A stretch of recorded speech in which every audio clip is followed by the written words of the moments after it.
والسلام على سيدنا محمد أشرف المرسلين وآله وصحبه أجمعين.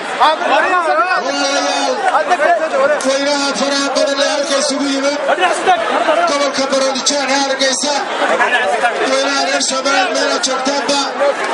السلام عليكم السلام عليكم ورحمة الله وبركاته. جناته وطيال حانو عادي لكم بعضنا يا قلالة أطو عدو مصوب بحدين ما دقنا سبارو تاقرتين والله ليال وحاردو شيئنا دور الشدة على الدلكة وحاحز من الكلمية دهوري مالي بهو شيء أكبر بدن وعادي استاهلة وحوها بعد دقيقة كيرانو عيد الإلهانو وفرحة وي بدك الإسلام والله ليال وحنو ما انت لا ترتوينا دور الشدة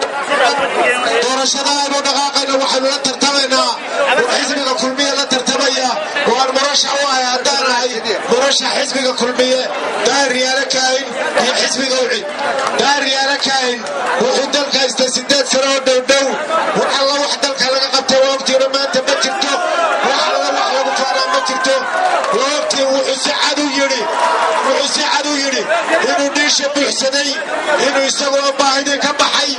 إنه أنا باهين حزبي كانوا ترترت قبل لو كانوا وحوي وحوي يدك سيدي سموليا داير كانوا وانك يسوي ترك كبحيا وحوي جستيجا أمر السامحني التوع شيء بدحونا لو شربوا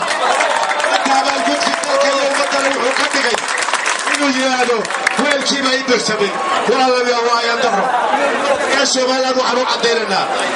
ويلك عنه كبسي ان شاء الله تعالى الهي لقبته الى رياق الشعب ويلكي سوق الحجر عياركم والله يا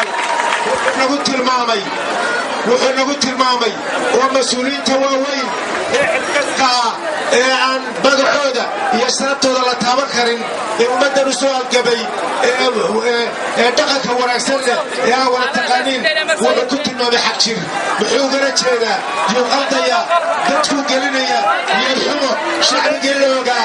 sida looga argagixisay wada dagaalamay intii ugu horeysay aqalkiisa tagtay maalintii la soo wararay waxaan aniga ku doobiya xisbiga kale ku eeyay aja faysal al warama u taqay walaalayaal shacbigani waa kii nabadgelyo u dagaalamay waa ka nabadgelyada ilaahay ka soo ilaalinaya waa ka sawarka xisana qabta waa ka burcada la dagaalama waa ka shacbiga ilaashanaya weeye walaalayaal waxaan leeyahay dawr xisbiga kulmiyanahay barnaamij cad baa waxaan ku soo saaray insha Allah taala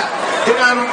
barnaamijka ku cadayno waxyaabaha ummadda u qaban doono waxa kamida dhalinyarada taariibaysa oo la shaqo loo sameeyo waxa kamida waxbarashada oo kor loo qaado waxa kamida biyayaraanta hargeysa iyo dalqabtiisa kale oo wax laga qabto waxa kamida qaranka oo darajo loo sameeyo waxa kamida la dagaalanka musuqmaasuqa iyo baxawada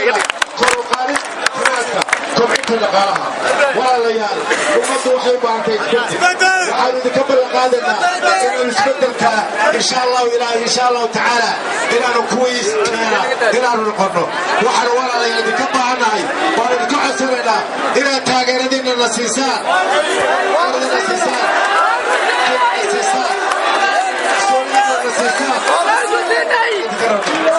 السلام عليكم ورحمة الله وبركاته.